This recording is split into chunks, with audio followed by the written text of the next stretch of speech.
Ancient Egypt, one of the most stable civilizations in history, was ruled for more than 3,000 years by pharaohs, whose power was absolute and sacred. They did not just govern the state, but were considered living gods, incarnations of Horus, and after death they became Osiris, the lord of the underworld. Their status determined the very order of the universe, the stability of the state, the flooding of the Nile, the harvest, and even the movement of the sun across the sky depended on the strength of the pharaoh. If the pharaoh was weak, the country plunged into chaos. Famine, rebellions, and foreign invasions began.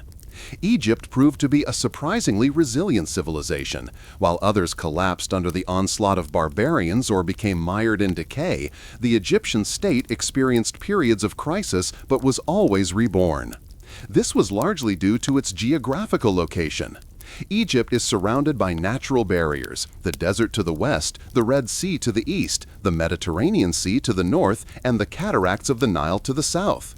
It was more difficult to conquer than Mesopotamia or Asia Minor, where cities constantly changed hands under the blows of enemies. The system of pharaohs building administration upon the priesthood also played an important role. Many myths are associated with the Egyptian pharaohs, and one of the most widespread is that they were buried along with hundreds of servants and slaves. In the popular consciousness, an image was formed of thousands of people heading to the afterlife after their master. However, archaeological finds confirm that ushabti, small figurines, were used which symbolically replaced servants in the afterlife. They were crafted with meticulous detail. Egyptians believed that in the next life, these figures would come alive and serve the king. Nevertheless, in the early period of Egyptian history, cases of so-called accompanying burials of officials, warriors, and concubines who were killed or sacrificed themselves are found. However, this tradition disappeared by the age of the pyramids. Another legend connected to this myth is about the slaves who built the pyramids. Many still imagine that the Great Pyramid of Khufu, Cheops, was erected by people chained in shackles under the blows of whips. In reality, evidence shows that the pyramid builders were not slaves, but skilled laborers. They lived in specially designated settlements, received good nutrition, and were given medical care for injuries. Their work was honorable, and they were proud to participate in the construction of the pharaoh's eternal home. The Egyptian dynastic system was surprisingly stable compared to other ancient civilizations. Unlike Mesopotamia, where power often shifted from one city-state to another, or China, where dynastic changes were accompanied by large-scale wars, Egypt maintained continuity of rule. This was explained by the fact that the pharaoh was considered not merely a ruler, but a sacred figure connected to the gods. The people continued to believe in his divine mandate. The system of succession played an important role. The throne was passed down according to strict rituals. If the pharaoh had no son, power passed to the nearest relative, but always within the dynasty. In rare cases, women became rulers, like Hatshepsut. When a ruler died, palace intrigues and coups often began, but the Egyptian tradition ensured relative stability. Egyptian rulers reigned for a long time, and their power was not illusory. Pharaohs determined religion, foreign policy, architectural projects, and even fashion. They created not only pyramids and temples, but laws that remained in effect. Their influence was so great that even conquerors like the Persians and Romans tried to preserve the image of the pharaoh so as not to destroy the established system of government. The age of the pharaohs ended with Cleopatra VII, but her legacy has not disappeared. Archaeologists still find new tombs, decipher inscriptions, and try to unravel the mysteries of ancient Egypt. Many questions remain open. Why did some cities disappear? What did the most famous pharaohs look like? The answers to these questions could change our understanding of this amazing civilization. Egyptian civilization developed over millennia before becoming a centralized state. Before unification, the territories along the Nile were divided into two large regions: Upper Egypt, located in the south, and Lower Egypt, covering the northern delta lands. They differed not only geographically, but also culturally. Nomadic tribes, leading a more militaristic lifestyle, dominated Upper Egypt, while in Lower Egypt, where the fertile delta lands allowed for settled agriculture, a complex social structure with large cities and temple centers developed. At some point, one ruler subjugated both parts of the country to his authority. This person was the king known by the name Menes, although he is also associated with Narmer, a figure whose actual existence is confirmed by archaeological finds. He is considered the first pharaoh who united Egypt into a single state. But how did the unification occur? Was it peaceful, or did Upper Egypt conquer Lower Egypt by force? One of the oldest artifacts in Egyptian history, the Narmer palette, answers this question. This relief, created around 3000 BC, became a kind of monument to the era, capturing events. On one side, Narmer stands and watches the procession of warriors leading captives. On the other side, he is already wearing the crown of Upper Egypt, in the posture of a victor, raising a mace over a subdued enemy. Between these scenes are symbols of power and order. Huge sacred bulls crush enemies. This artifact is considered the oldest propaganda tool, demonstrating the ruler's power and the idea of a unified Egypt. Judging solely by the depiction, the impression is created that the unification resulted from a brutal military conquest. However, archaeological finds give a more complex picture.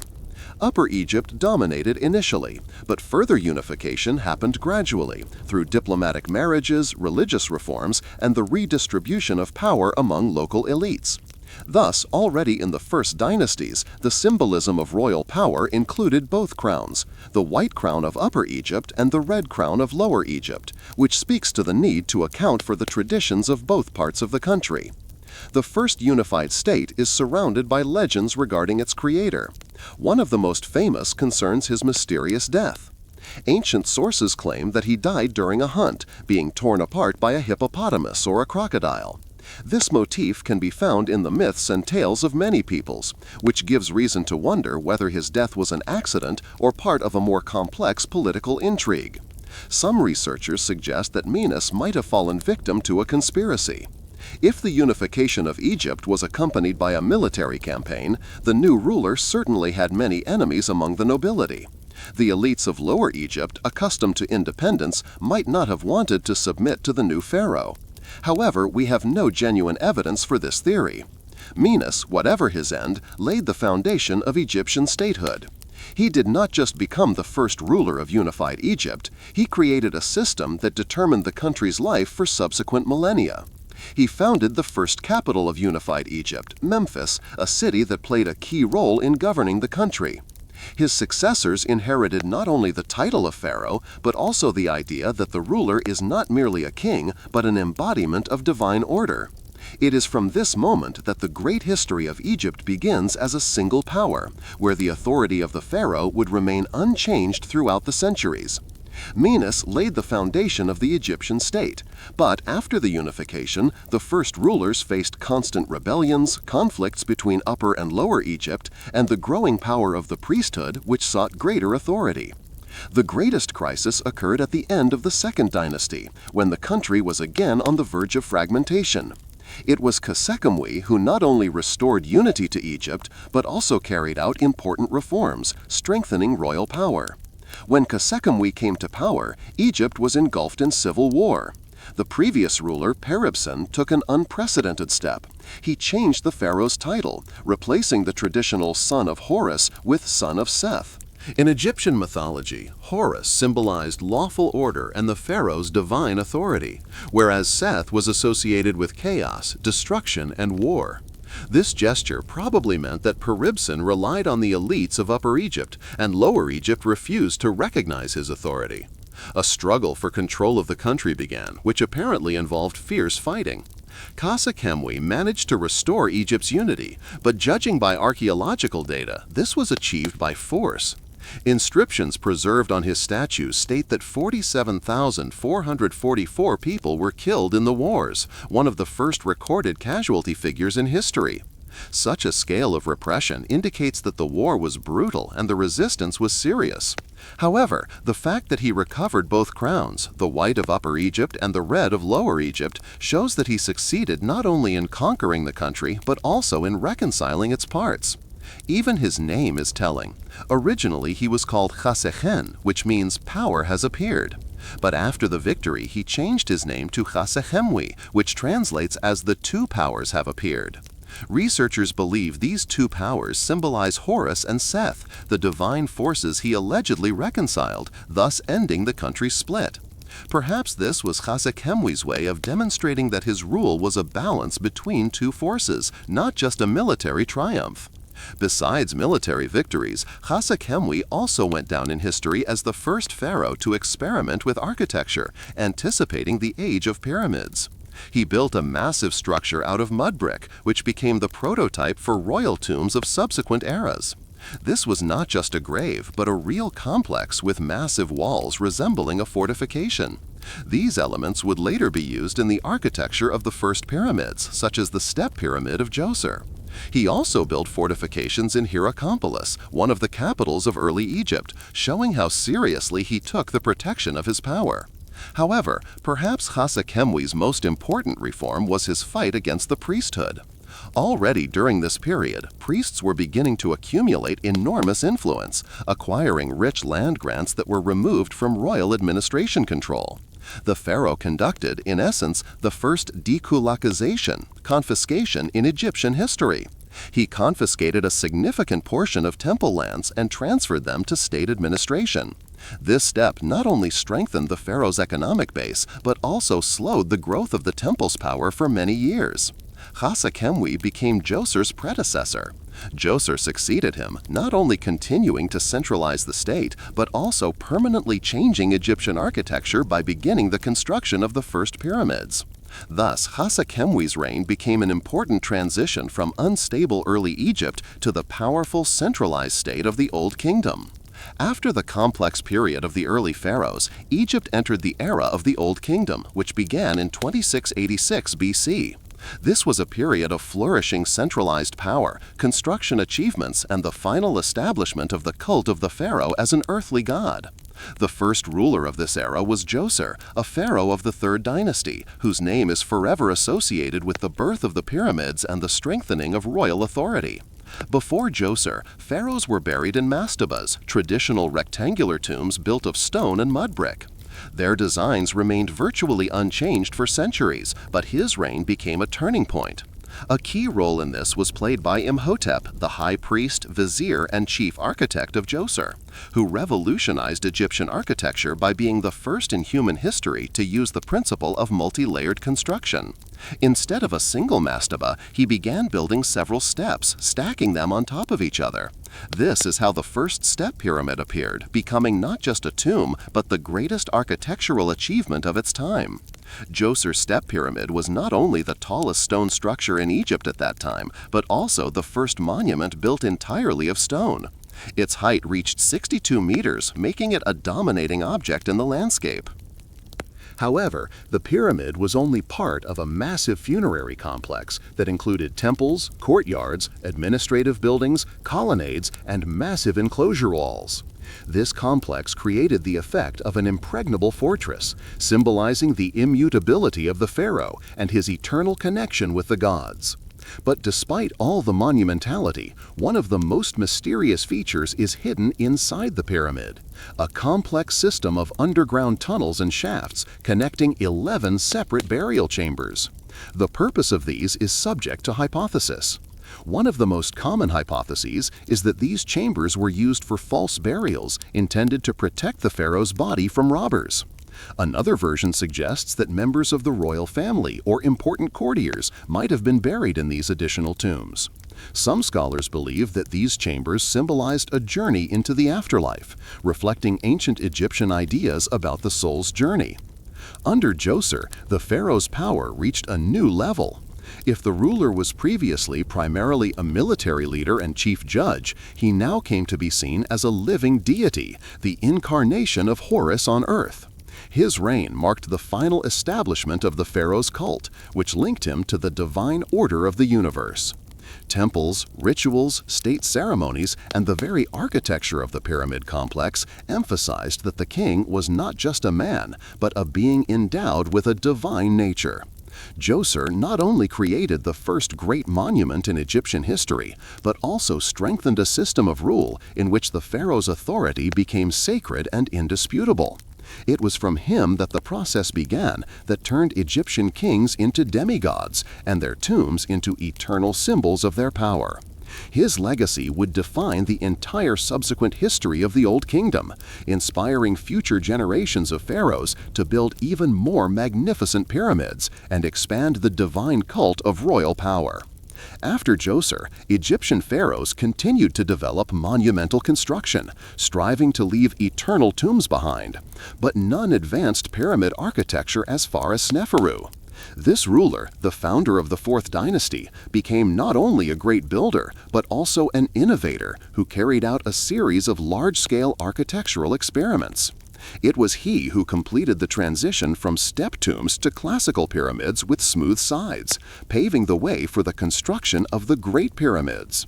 During his life, Sneferu erected 3 colossal pyramids, each a major milestone in the development of Egyptian architecture.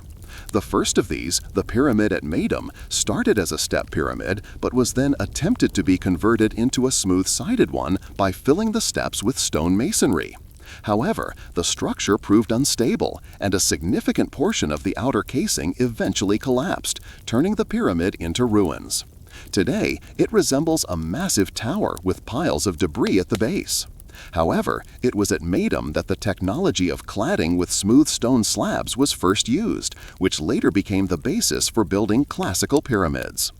The next was the bent pyramid at Dashur, which earned its name due to the unusual angle break in the middle. They began building it with a steep angle of inclination, but when the height reached a certain point, it became clear that the pyramid walls would not withstand the load and might collapse. As a result, the angle of inclination had to be changed, which gave the pyramid its unique bent appearance. This experiment allowed the Egyptians to understand how to correctly distribute the weight of the structure and also demonstrated the importance of choosing a strong foundation. The third pyramid, the Red Pyramid, was the culmination of Sneferu's engineering achievements.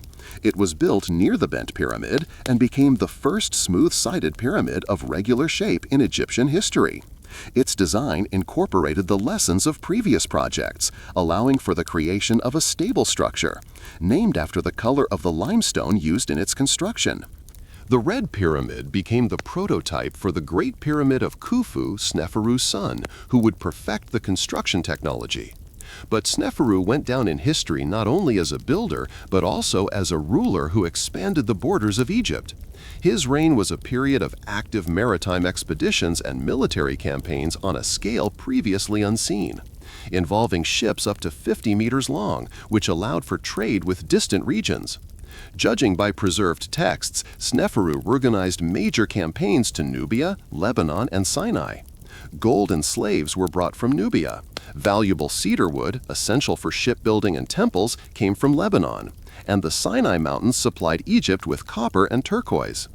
Egyptian sources praise Sneferu as a kind and just ruler. In some texts, he is presented as beloved by the people, making him one of the few pharaohs whose image is associated with gentleness and care for his subjects. However, his grandiose construction projects required the mobilization of thousands of workers, and military campaigns were accompanied by looting and the forced relocation of captives. Some historians believe that his rule was not always as humane as the priests described. Nevertheless, Sneferu became one of the key figures of the Old Kingdom. He not only created architectural masterpieces that influenced all subsequent pharaohs, but also transformed Egypt into a powerful and rich state with a strong economy and military.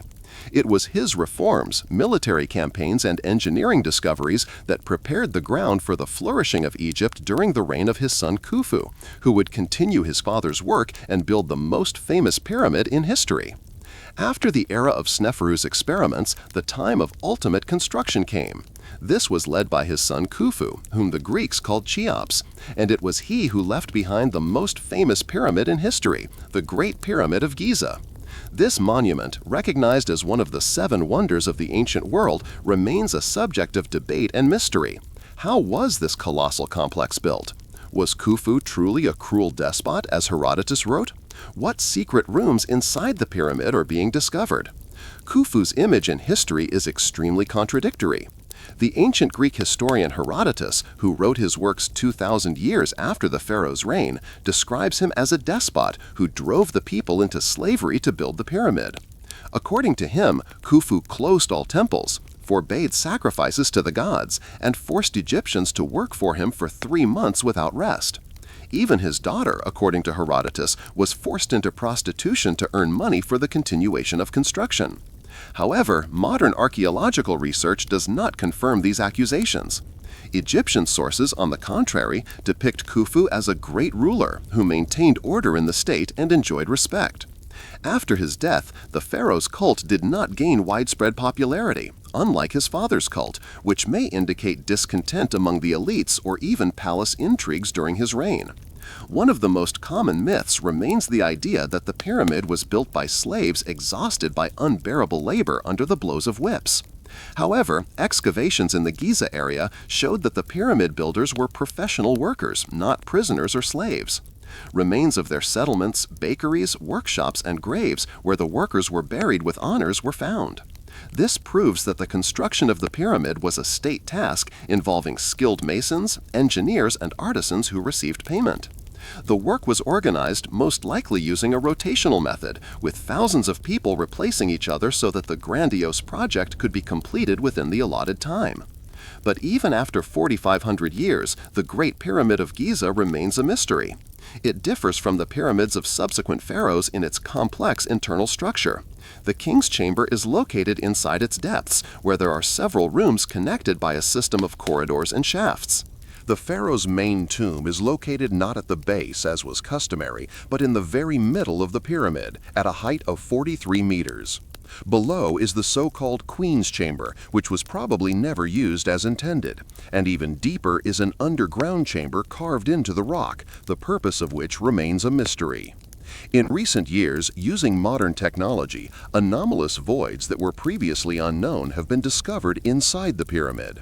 In 2017, a group of scientists using the muography method identified a huge cavity above the Grand Gallery, the corridor leading to the burial chamber.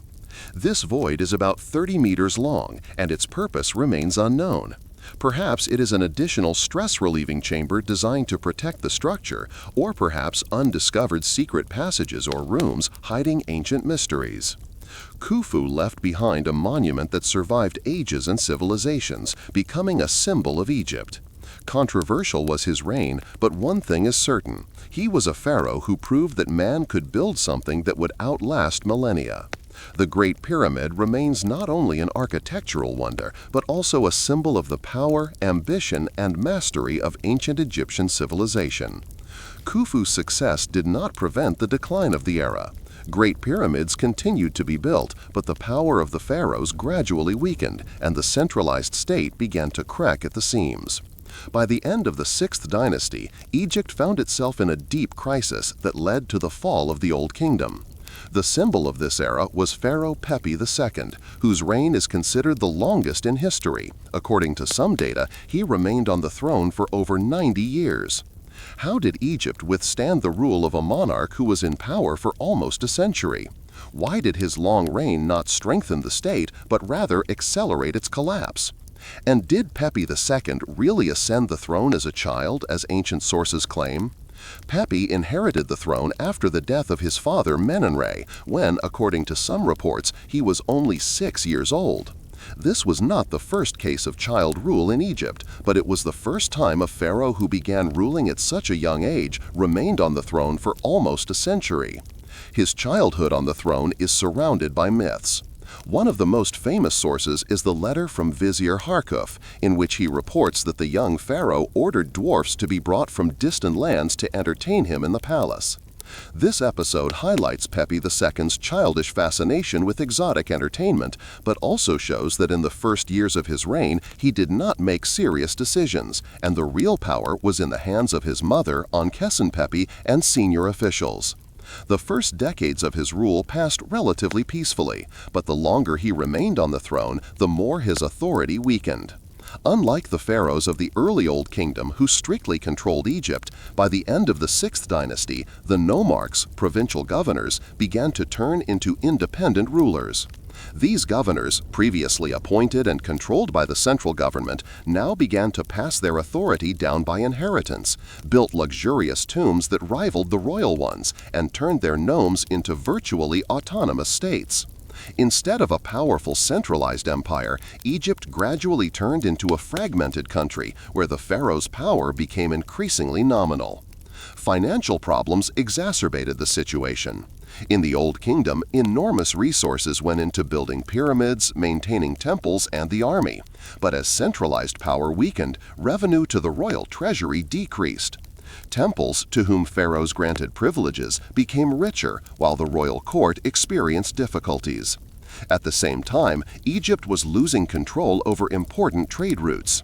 While caravans previously delivered goods unobstructed from Punt, Nubia, and Sinai, these trade routes began to suffer from attacks by Bedouins and tribes. The economic crisis was accompanied by external threats. Egyptian texts from this time increasingly contain complaints about raids by nomadic tribes attacking the southern borders of the country. The last years of Pepi II's reign remain a mystery. According to one theory, he lived so long that researchers believe his reign was artificially extended in the chronicles to emphasize his importance. At the moment of his death, Egypt was already gripped by internal conflicts. Anarchy began in the country. Nomarchs completely stopped obeying the king. Troops could no longer hold back the onslaught of external enemies, and the once mighty state plunged into chaos. After his death, the first intermediate period began, a time when Egypt again broke up into warring kingdoms. Pharaohs lost power, and the country descended into turmoil. Thus, Pepi II's longevity, which could have been a symbol of stability, ultimately only accelerated the demise of the Old Kingdom. After centuries of chaos, political fragmentation, and struggle between warring parties, Egypt was finally united under the rule of one pharaoh. This person was Mentuhotep II, who ushered in the Middle Kingdom. If the pharaohs of the Old Kingdom built pyramids and strengthened centralized monarchy, the rulers of the Middle Kingdom were forced to build their state on more flexible governance, a strong army, and active foreign policy. Mentuhotep II became the first new pharaoh who not only restored Egypt, but also changed the very concept of royal power.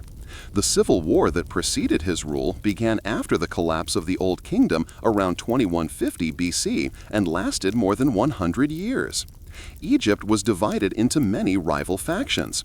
The centers of power became Thebes in Upper Egypt and Heracleopolis in Lower Egypt. The Heracleopolitan rulers controlled the northern lands and considered themselves the legitimate successors of the Old Kingdom pharaohs, while the Theban rulers claimed that they were destined to unify the country.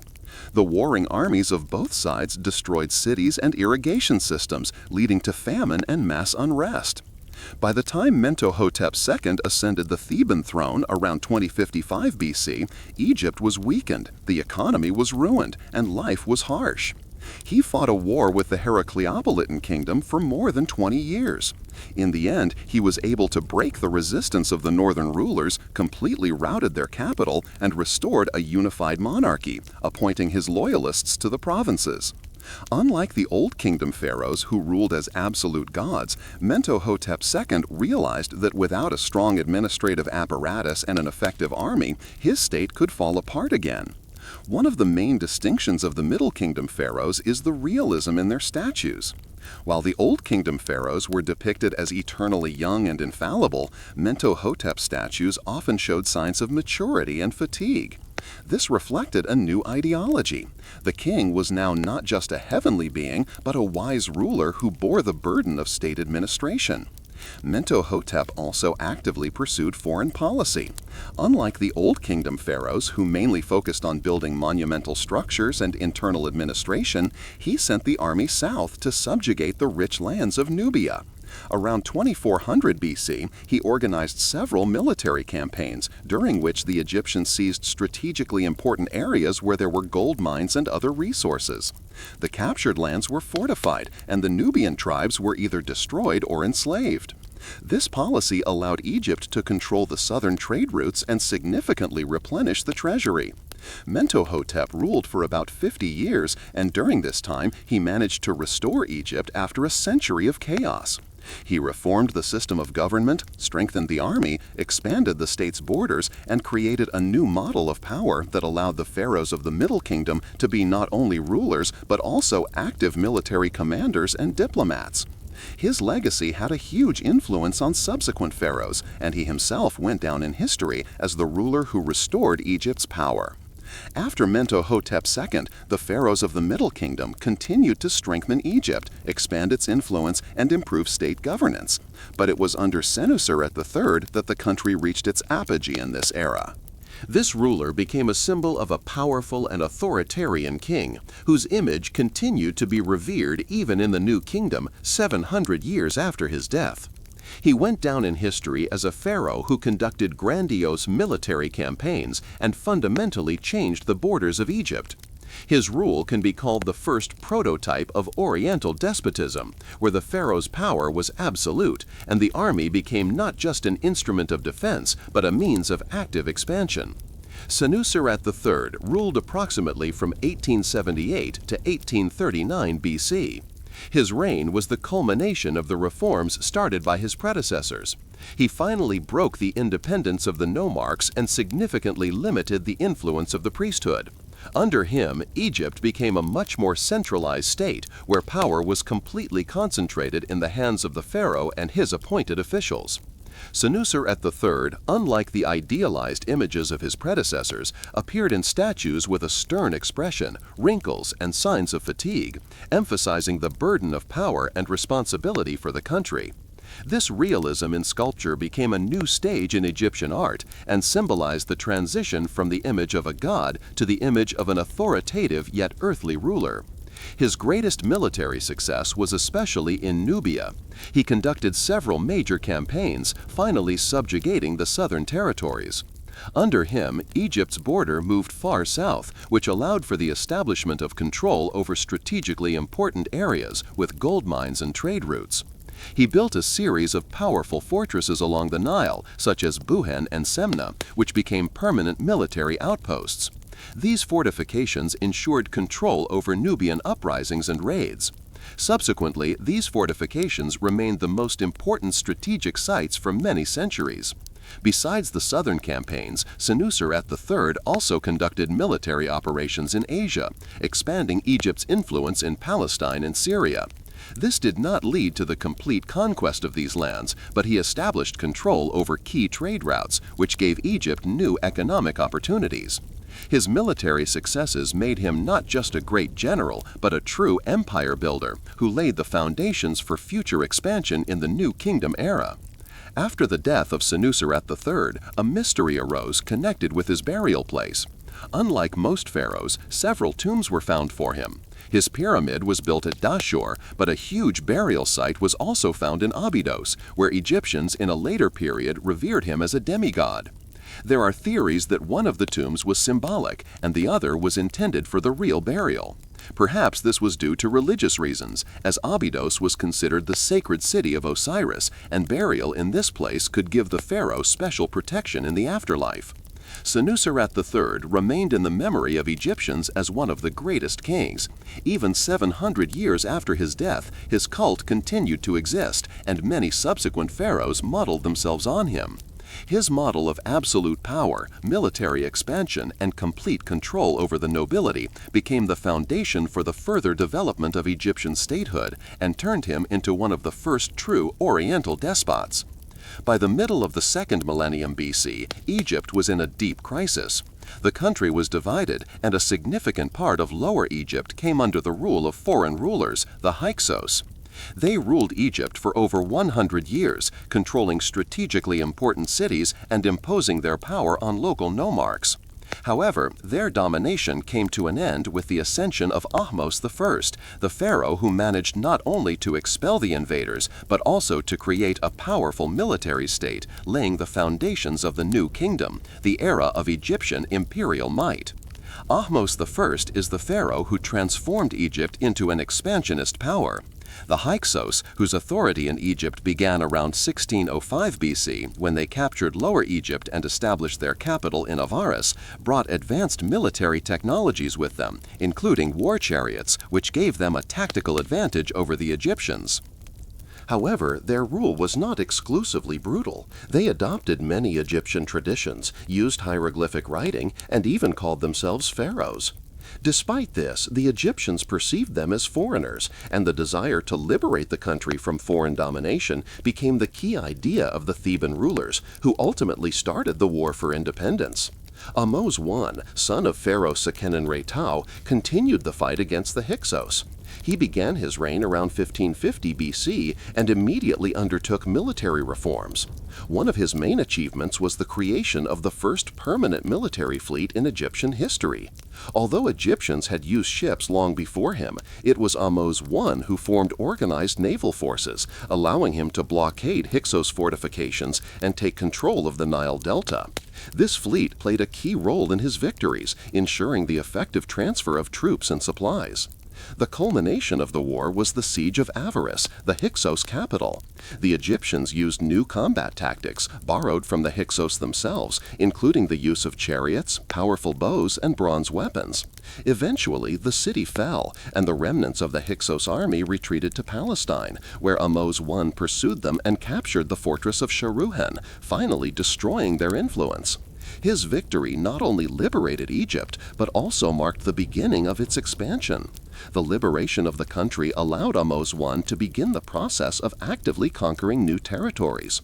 Unlike the pharaohs of the Middle Kingdom, who conducted campaigns mainly to protect borders, he made conquest part of state policy.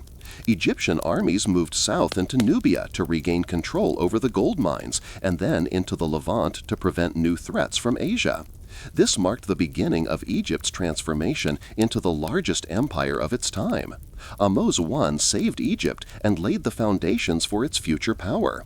He reformed the army, strengthened central authority, and began the construction of monumental structures celebrating his victories. His reign became the starting point for the greatest pharaohs of the New Kingdom, such as Thutmose III and Ramesses II, who continued the expansion of Egyptian influence. It was thanks to his conquests that Egypt transformed from a weakened country into one of the main superpowers of the ancient world. By the beginning of the New Kingdom, Egypt had turned into a powerful state with a strong army, developed bureaucracy, and active foreign policy. Pharaohs now not only governed the country, but personally led military campaigns, expanding the borders of the state. However, among the great conquerors of this era, a unique figure stands out: Hatshepsut, the first female pharaoh who managed to hold power for more than 2 decades. Her rule was an exception to the rules, as clear traditions of succession existed in Egypt, and women were generally relegated to the role of regents or priestesses. But Hatshepsut managed to bypass the established norms, strengthen her power, and leave behind an era of peace and prosperity. How did she manage to ascend the throne, conduct one of the most mysterious trade expeditions in history, and why was her name erased from Egyptian chronicles years later? Hatshepsut was born into the royal family and was the daughter of Pharaoh Thutmose I. Traditionally, she married her half-brother Thutmose II, who was the heir to the throne. Their marriage was more a political union than a romantic one, but it ensured her high status in the royal court. However, Thutmose II ruled for a short time, and after his death the throne should have passed to his son, Thutmose III. The problem was that the boy was too young to govern the country, and traditionally his mother, another influential woman of the court, should have become regent for him. Hatshepsut indeed began her rule as regent, but soon did something unprecedented. She proclaimed herself full pharaoh, effectively sidelining the young heir. To legitimize her rule, she launched a massive propaganda campaign. In Egyptian tradition, royal power depended on divine choice, and therefore Hatshepsut ordered the priests of the Temple of Amun to declare that her birth was predetermined by the god himself. According to this version, the god Amen took the form of her father, Thutmose I, and united with her mother, and then personally appointed her as the future ruler of Egypt. Reliefs depicting this scene appeared on temple walls, emphasizing her right to the throne. However, this was not enough to secure her power. Hatshepsut began to change her official image in art. She began to be depicted in the traditional appearance of a pharaoh, with male attributes of power, including a false beard and short clothing. In inscriptions, she was called not queen, but king, and even used the masculine grammatical gender. This allowed her to avoid conflicts with tradition and make her rule more legitimate.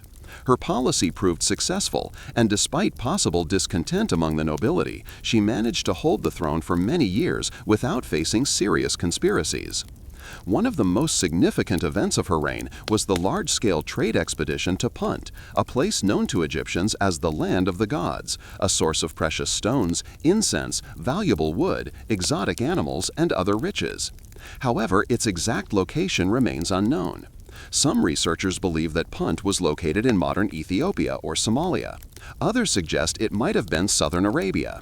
In any case, the expedition was Hatshepsut's most important economic achievement. Reliefs preserved in the Temple of Der el-Bahari depict Egyptian ships laden with gifts from Punt. These reliefs also show the rulers of that country, their houses on stilts, and even rare animals such as giraffes. The expedition had not only economic but also political significance for Hatshepsut, who, unlike many pharaohs, preferred the development of trade and diplomacy over conquest. Her reign became a period of internal prosperity. Temples were built, crafts flourished, and large-scale construction was underway. The most famous monument of her era was the mortuary temple at Der el-Bahari, one of the most magnificent architectural complexes in Egypt. However, despite her achievements, after her death, a deliberate campaign began to erase her name from history. Her stepson and successor, Thutmose III, one of Egypt's greatest military conquerors, ordered the destruction of Hatshepsut's images, the chiseling of her cartouches from monuments, and the deletion of her name from official lists of pharaohs. There are several versions.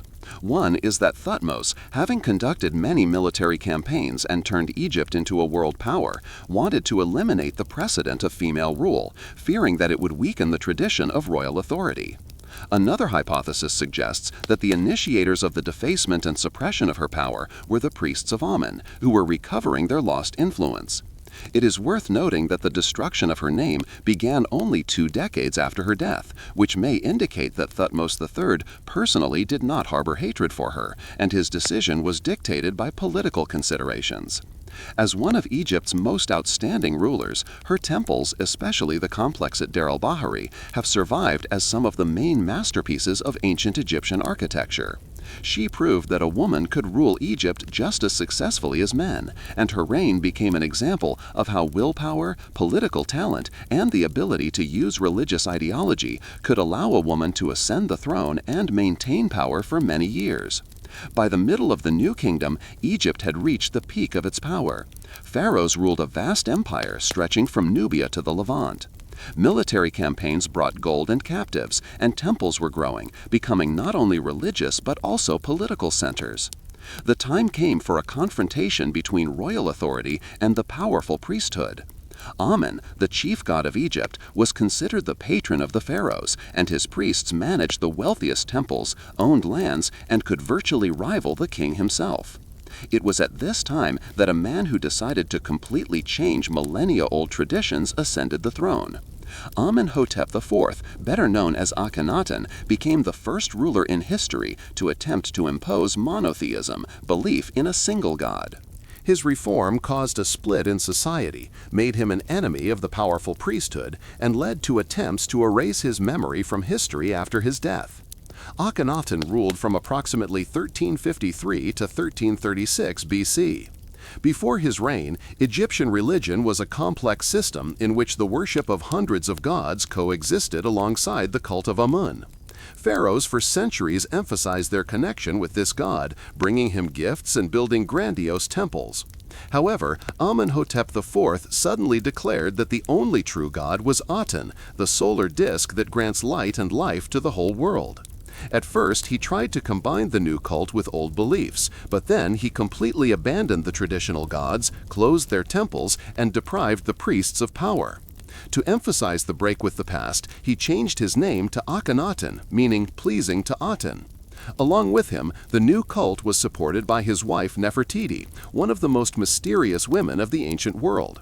She was not just the pharaoh's spouse. Judging by images and texts, she virtually ruled the country alongside him. Their union was not only a marriage, but a political alliance that helped strengthen the new religion. On the reliefs of Amarna, Nefertiti is depicted next to Akhenaten, performing sacrifices to Aten, receiving foreign ambassadors, and in some scenes even punishing the enemies of Egypt. This shows that her role at court was no less important than that of the pharaoh himself.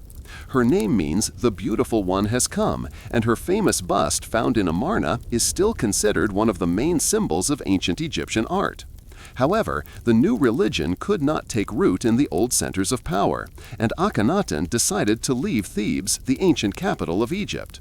Far from the temples of Amun on a desert plain, he ordered the construction of a new city, Akhetaten, which translates as Horizon of Aten. This city, now known as Amarna, was to become the embodiment of the new worldview. Unlike previous temples, where divine images were located in dark sanctuaries, the temples of Aten were open, without roofs, so that sunlight could freely penetrate inside. Akhetaten became a place where the king surrounded himself with a loyal elite and creators of new art. Under Akhenaten, Egyptian art underwent cardinal changes. Unlike the traditional, static, and idealized images of pharaohs, his artists began to create scenes filled with movement and life. Akhenaten was depicted with elongated facial features, narrow eyes, wide hips, and a rounded abdomen, which sharply differed from the classical images of Egyptian kings. Many believe that this was not only an artistic style, but a conscious attempt to emphasize his divine essence, distinguishing him from ordinary people. It is interesting that in these depictions, the pharaoh is often presented in family scenes with his wife Nefertiti and daughters, which was also a novelty for Egyptian art. But the longer Akhenaten's reign lasted, the more problems accumulated in Egypt. His fanatical devotion to Aten led to conflict with the priesthood, and his refusal to engage in foreign policy weakened Egypt's position in the Levant. Vassal kings wrote him alarming letters, begging for help in fighting the Hittites and rebellious tribes, but the pharaoh seemed little interested in the fate of his possessions beyond the Nile. This led to Egypt beginning to lose control over border territories, and its army weakened. In Egypt itself, the reform caused increasing resistance, as many Egyptians did not want to abandon the old gods. After Akhenaten's death around 1336 BC, the new power tried to completely destroy his legacy. Akhetaten was abandoned, the cult of Aten was forbidden, and the pharaoh's successors began to return to traditional religion. The Egyptians seemed to want to forget this strange period of their history. Even Akhenaten's name was not mentioned in the lists of kings. But the main mystery remains: the fate of his mummy. Sarcophagus remains, possibly belonging to him, were found in the necropolis of Akhetaten, but his body was never identified with complete certainty. Moreover, modern research suggests that Akhenaten might have been buried not in Amarna, but in the Valley of the Kings, next to other pharaohs. One of the main mysteries became his strange appearance in statues and reliefs. Many researchers believe that the pharaoh might have suffered from a genetic disease that caused an unusual structure of the skull and body. However, there is also a theory that these features were deliberately stylized to emphasize his uniqueness and connection with Aten. After Akhenaten's death, Nefertiti herself may have ruled Egypt for a short time, taking the new name Nefer-Neferuaten. However, power soon passed to his successors, who did everything to erase his reforms. Egypt tried to forget Akhenaten, but his experiment with monotheism remained one of the boldest religious upheavals of antiquity. It was a unique attempt to create a society based on the belief in one God, 1,000 years before the appearance of the Abrahamic religions. Despite the fact that his reform was destroyed, it left a mark on Egyptian culture, and Akhenaten himself became one of the most mysterious and controversial figures in the history of ancient Egypt. After Akhenaten's death, Egypt entered a period of political instability. His religious reforms proved unsustainable. The cult of Aten was quickly abolished, the capital Akhetaten was abandoned, and the priests of Amun began to restore their power. Into this chaos stepped a young pharaoh who became one of the most famous figures in history, Tutankhamun. Although he ruled briefly and achieved no great conquests, the discovery of his tomb in the 20th century made his name immortal. Why did his burial remain untouched? Was he really Akhenaten's son, and what caused his early death? Tutankhamun ascended the throne at approximately 9 years old, around 1332 BC. He was one of the last representatives of the dynasty connected to Akhenaten, and according to genetic research, he was indeed his son. DNA analysis of the mummies confirmed that his father was Akhenaten, and his mother was an unknown woman conditionally named the Younger Lady from tomb KV35. This refuted previously common hypotheses that his mother was Nefertiti or Akhenaten's other wife, Kia. However, Tutankhamun himself likely did not remember his father, as he ascended the throne during an era when efforts were made to forget Akhenaten's name. Tutankhamun's reign was conducted under the influence of powerful officials, the Vizier I and the General Horemheb, who virtually governed the country. The first order of business was to overturn Akhenaten's legacy. Temples to the old gods were restored, the priests of Amun regained power, and the cult of Aten was declared a heresy. The pharaoh himself even changed his name. At birth, he was called Tutankhaten, living image of Aten. But after the religious reversal, he became Tutankhamun, living image of Amun. He also moved the court back to Thebes, definitively burying the idea of Amarna. The young pharaoh's life proved short and mysterious. He died around 1323 BC, at the age of 18-19, and the cause of his death remains a subject of debate. For a long time, there were rumors that he might have been murdered as a result of a conspiracy, as researchers discovered damage on X-rays of his skull suggesting a blow. However, modern scans showed that these cracks most likely appeared after death due to poor mummification. Another version points to infection. Tutankhamun showed signs of malaria as well as severe damage to his leg, which could have led to blood poisoning. There is a hypothesis that he might have died from falling off a chariot. Interestingly, when the tomb was opened, scholars discovered that Tutankhamun's body was heavily charred. An investigation revealed that due to improperly performed embalming, the oils and resins in the sarcophagus had spontaneously combusted. The burial itself was carried out with irregularities, which also supports the theory of his sudden death. Tutankhamun's main mystery is why his tomb, unlike many other pharaohs, remained virtually untouched. Several factors probably contributed to this. First, he died unexpectedly and did not have time to build a grandiose tomb, so he was hastily buried in a small burial place. Perhaps his successors, busy consolidating their own power, paid little attention to his memory. Furthermore, the entrance to the tomb was soon hidden under rock debris, making it invisible to robbers. Tutankhamun's tomb was discovered in 1922 by the English archaeologist Howard Carter, a pivotal moment in the history of Egyptology. Unlike most burial sites in the Valley of the Kings, which were looted in antiquity, it survived almost in its pristine state. Thousands of artifacts were found inside, including the pharaoh's gold mask, his throne, chariots, weapons, and luxurious sarcophagi. This allowed scientists to study in detail the life and funerary rites of the New Kingdom era. Despite the fact that Tutankhamun was neither a great conqueror nor a reformer, his name became the most famous among Egyptian pharaohs. His early death, untouched tomb, and magnificent treasures turned him into a legend, and the mysteries of his life and death are still subjects of research and debate. Tutankhamun, thanks to his untouched tomb, became the most famous figure among Egyptian pharaohs, but his reign was short and brought no fundamental changes to Egypt. After his death, the throne was successively taken by the Vizier I and then the General Horemheb, who carried out reforms that finally destroyed the traces of the Amarna period, and the priests of Amun regained full power. However, the true flourishing of the New Kingdom came with the ascension of the 19th dynasty, and its most prominent representative was Ramesses II, a ruler who sought to immortalize his name, build the most magnificent empire, and remain forever in the memory of generations. Ramesses was born around 1303 BC and ascended the throne at a young age when his father, Pharaoh Seti I, died. Unlike many rulers who had to fight for power, Ramesses inherited a stable and well-governed state with a powerful army and an extensive bureaucracy. However, he did not intend simply to maintain what had been conquered. He wanted to surpass all predecessors.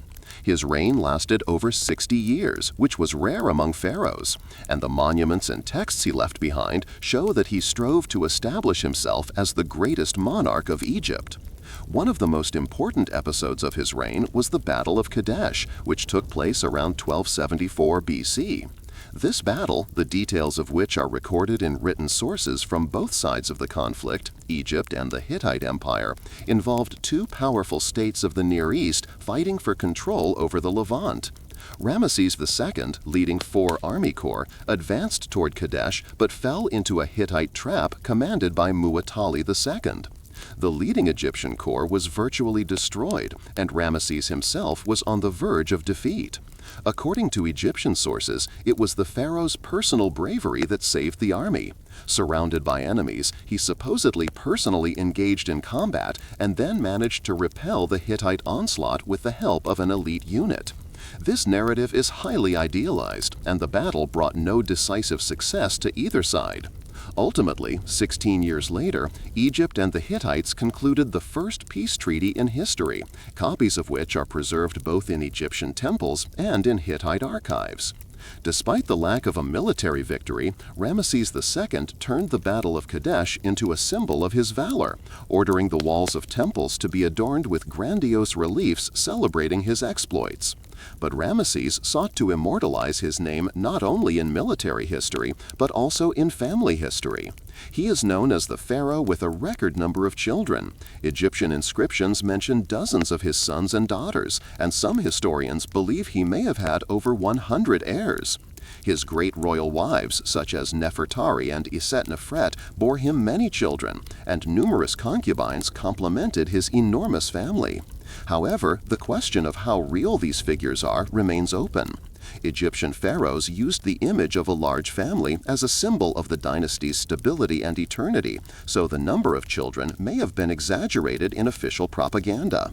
Ramesses II was not only a great general and ruler, but also an incredible builder. He erected some of the most grandiose structures in Egypt, including the Temple of Karnak, the colossal Ramesseum complex, and the famous Abu Simbel temple, carved directly into the rock. The pharaoh's enormous statues, reaching 20 meters in height, were meant to remind everyone entering Egypt that he ruled a mighty power. Ramesses II's body, as befitted a great pharaoh, was mummified. However, over time, robbers began to ransack the royal necropolises, and the priests, trying to save the ruler's remains, transferred them to secret caches. In the 19th century, the mummy of Ramesses II was discovered among other pharaohs in a cache at Deir el-Bahari. It was perfectly preserved, allowing scientists to study the appearance of the great king. But the most surprising episode in the history of his mummy was its journey to France. In 1976, Egyptian specialists discovered that the pharaoh's remains were starting to deteriorate due to fungal exposure, and to save it, conservation was decided upon in France. However, official documentation was required for the mummy's transport. Egyptian authorities issued Ramesses II a real passport, where the occupation field stated, "King deceased." When the plane carrying the remains arrived in Paris, it was greeted with military honors, as befits a head of state. After successful restoration, the mummy returned to Egypt, preserved for future generations. Ramesses II wanted to live forever, and in some sense he succeeded. His statues still stand tall throughout the country. His temples attract millions of people. His military feats entered history, and his mummy, even having been transported abroad, still returned to its homeland. He created the Egypt that was remembered for centuries, and even after 3,000 years, his name remains a symbol of the strength, grandeur, and ambition of the pharaohs. Tutankhamun and Ramesses II became symbols of Egypt's grandeur. But by the end of the New Kingdom, the country was no longer the mighty power it had been during their reigns. Economic difficulties, the strengthening of the priesthood, internal conspiracies, and external threats gradually destroyed the once unbreakable system of pharaonic power. Among the last great kings of this era, Ramesses III holds a special place. A man who tried to save Egypt from collapse, but ultimately became the victim of one of the loudest intrigues in history. His reign was filled with wars, political reforms, and conspiracies reminiscent of a true Egyptian version of Game of Thrones. Ramesses III ascended the throne around 1186 BC, several generations after Ramesses II's death. He was not his direct descendant, but like many later pharaohs, he tried to associate his name with the great predecessor.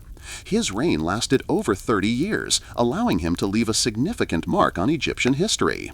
However, the country he inherited was no longer as stable as it was during Ramesses II's era.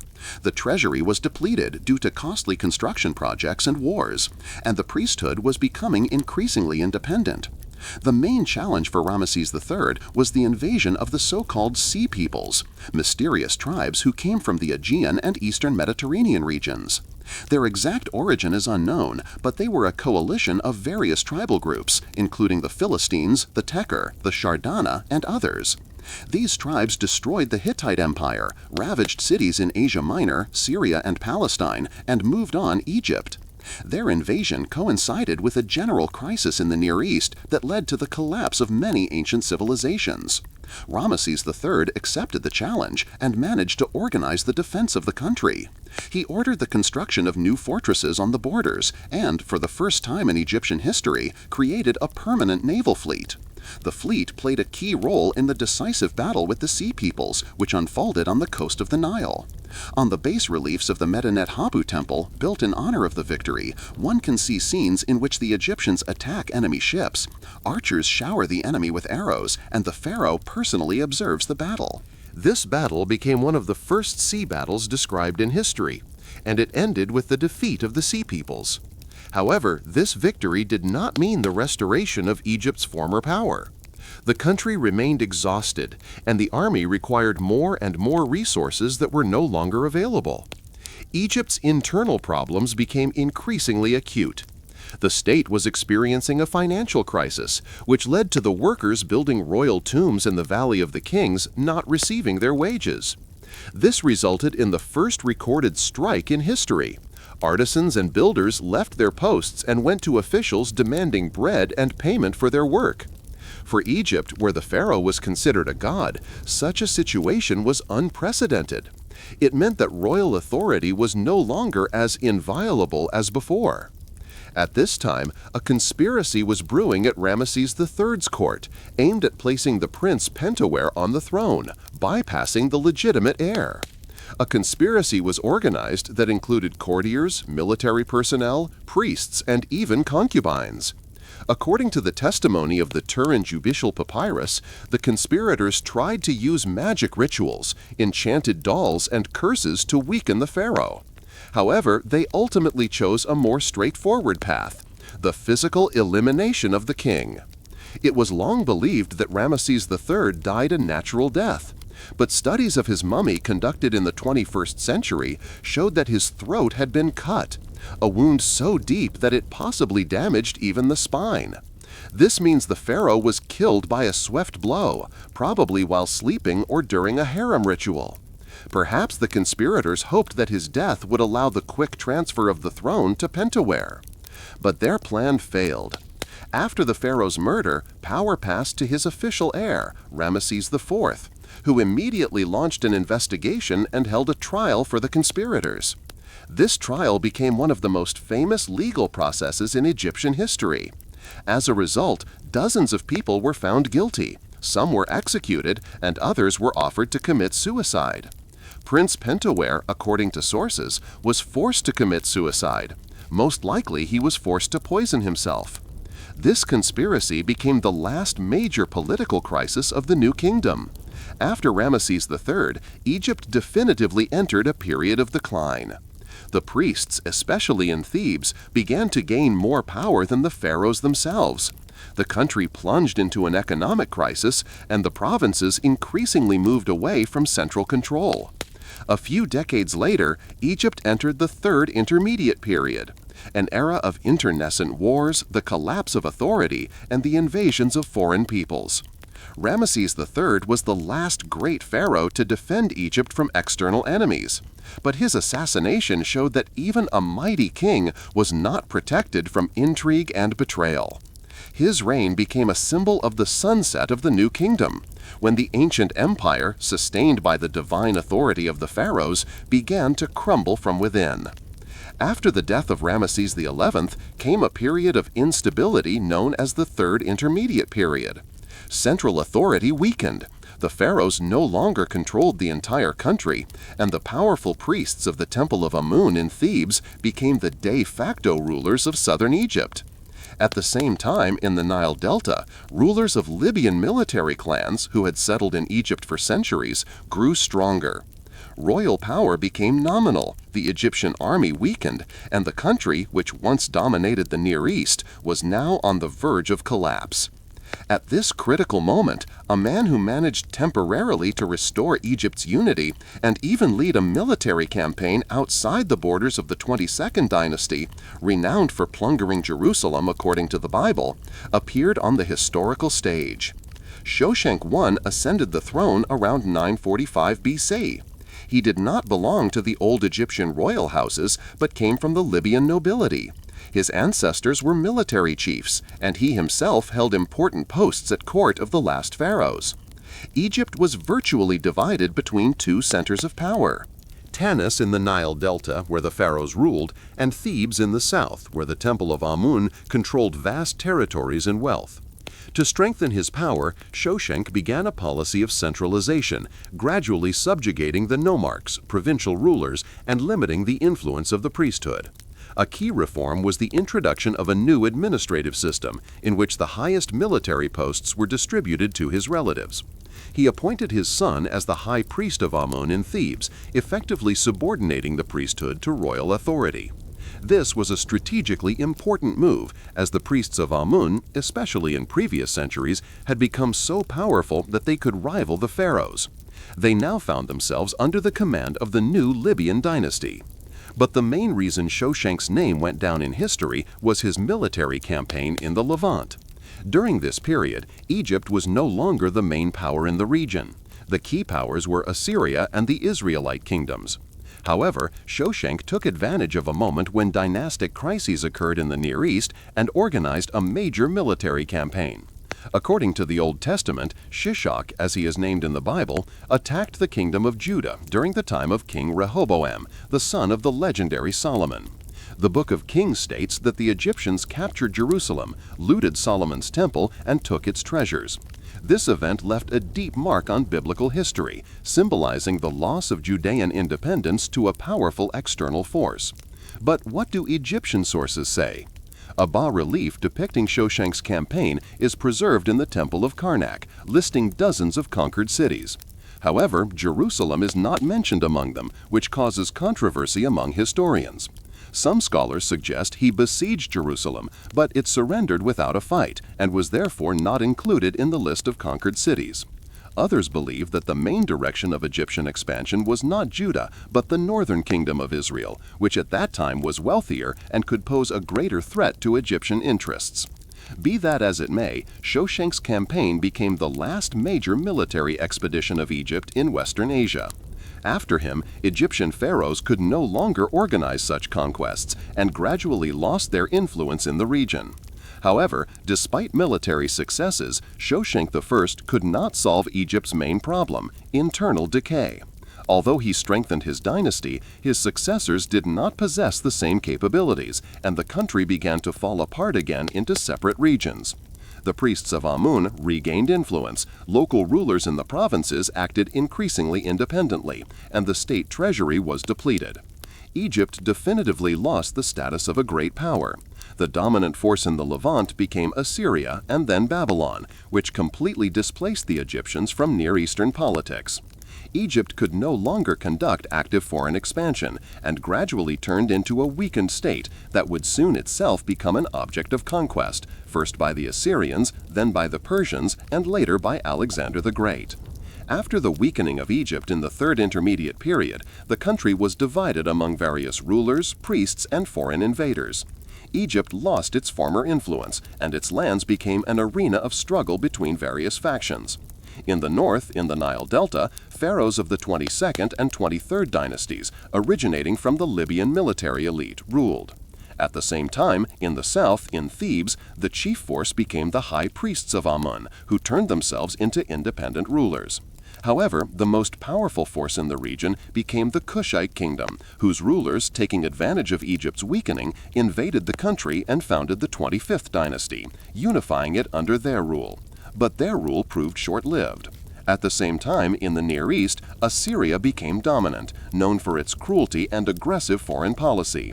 In the 7th century BC, the Assyrians began their campaigns in the Levant and Egypt. Around 671 BC, the Assyrian king Esarhaddon defeated the Kushite forces, and a few years later his successor Ashurbanipal finally destroyed the authority of the Kushite dynasty and installed his puppet rulers in Egypt. One such ruler was Necho I, the father of Psemtik I, who gained power over Sais in the Nile Delta. However, Egypt at this moment was a vassal of Assyria, and its rulers depended on the will of the Assyrian king. But already at this time, discontent was growing among the Egyptian elite. After the death of Necho I, Psemtik I inherited his authority, and it was he who managed to turn the tide. He began his reign around 664 BC and soon took decisive steps to free Egypt from foreign influence.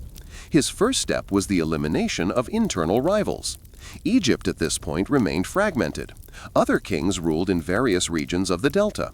However, he managed to take advantage of the weakening of Assyria, which was occupied with wars in the east, and gradually subjugated the remaining Egyptian territories. To do this, he used both military force and diplomatic alliances, relying on the support of Greek and Carian mercenaries, whom he actively hired for his army. It was with his reign that the active influx of Greeks into Egypt began, making his era one of the first in history when Egypt became an open power with close interaction and cultural exchange. Psemtik I was the first Egyptian pharaoh to extensively use foreign troops. Greeks and Carians, known for their military prowess, became an important part of his army. He allowed them to settle in Egypt, allocating them special lands in the Nile Delta, where the city of Naucratis, a Greek settlement on Egyptian territory, later arose. This city became the main trading center between Egypt and the Greek city-states, contributing to the country's further economic growth. Freed from Assyrian influence, Psemtik I began to restore Egyptian authority outside the country. He strengthened the southern borders, regaining control over Nubia, and then turned his attention to the Levant. Egypt traditionally had interests in Palestine and Syria, and Psemtik tried to recover the lost territories. He interfered in conflicts between the states of the Near East. However, during this period, the main power in the region was not Assyria, but the Neo-Babylonian kingdom, which, in alliance with the Medes, destroyed the Assyrian capital Nineveh and annihilated the Assyrian Empire. Despite Psemtik's ambition to restore Egypt's status as a great power, he failed to subjugate the Levant. Babylon proved too strong, and Egypt had to concentrate on defending its own borders. Nevertheless, his reign became a time of stabilization. He strengthened the army, restored the economy, reformed governance, and re-centralized the bureaucracy, making it less dependent on the priests. He managed to limit their influence, returning real power to the hands of the king. Psemtik I ruled for over 50 years and left behind a strong state, but it faced the growing threat from Babylon and the Persian Empire. Just a few decades later, Egypt would be conquered by the Persians and then come under the rule of the Greeks led by Alexander the Great. Thus, his reign was the last attempt to revive Egypt as a great power. But despite his success, the reinvigoration did not last long.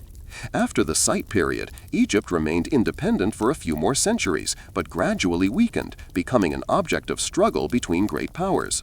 In the 6th century BC, it was conquered by the Persian Empire, then briefly regained independence, but ultimately fell into the hands of one of Alexander's generals, Ptolemy. Ptolemy I Soter, who founded the Ptolemaic dynasty of Egypt, whose life turned into a legend. Cleopatra VII's death symbolized the end of independent Egypt.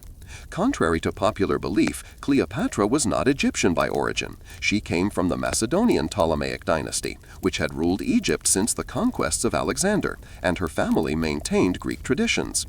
Previous kings, despite officially bearing the title of pharaohs, rarely were interested in Egyptian culture. However, Cleopatra became the exception. She was the first of the dynasty to learn the Egyptian language, depicted herself in the traditional pharaonic manner, and actively used the religious symbolism of Egypt to win the support of the people. This made her unique among the Ptolemies and gave her the legitimacy of a lawful heir of the pharaohs. But her reign fell on one of the most difficult periods in Egyptian history.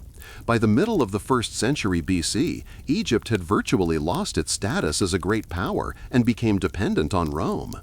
While the Roman Republic subjugated Greece, Asia Minor, and Syria, Egypt remained the last wealthy independent state.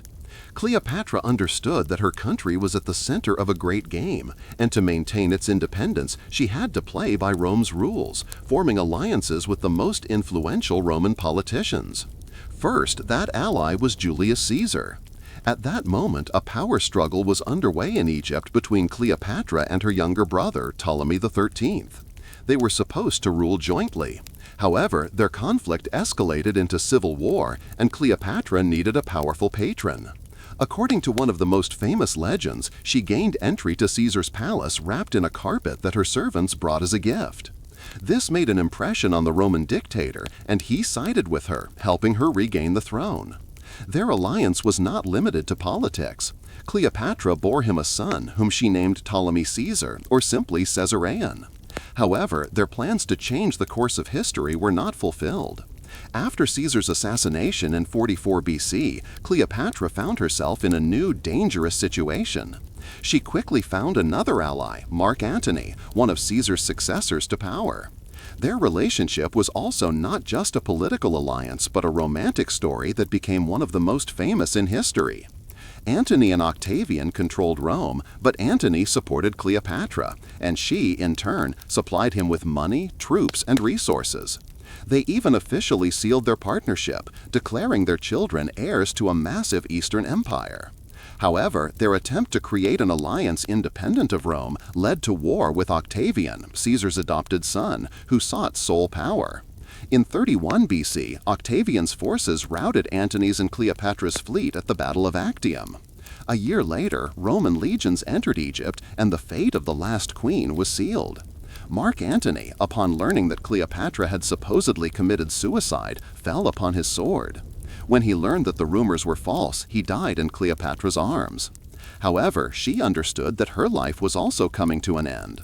Octavian intended to bring her to Rome to parade her through the streets in chains as a captive, humiliating her before the Roman people. Cleopatra chose death, but exactly how she died remains a mystery.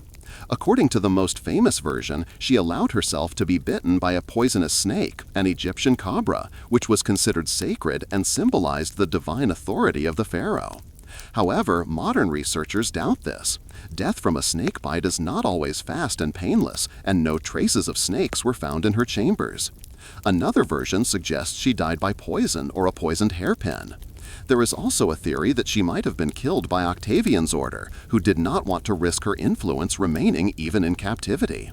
With her death in 30 BC, the 1,000-year era of the Egyptian pharaohs ended, and the country definitively became a province of Rome. However, her image continued to live in history. She remains a symbol of power, political cunning, and the last great ruler of the ancient world. We have gone through 3,000 years of history, tracing the destinies of the most significant pharaohs of Egypt. From the first rulers who united the land to Khufu and Sneferu, who laid the foundations of monumental architecture, to Ramesses II, who strove to leave eternal memory of himself, and Akhenaten, who tried to change the very essence of religion. We examined how Hatshepsut proved that a woman could rule just as successfully as men, and how Cleopatra fought until the very end for Egypt's independence in a world dominated by Rome. The history of the pharaohs is voluminous, but it is a tale of the grandeur and fall of one of the most powerful civilizations of antiquity. The Egyptian kings sought to leave a mark in eternity, and despite the change of eras, their names still live on in stone, legends, and the memory of people.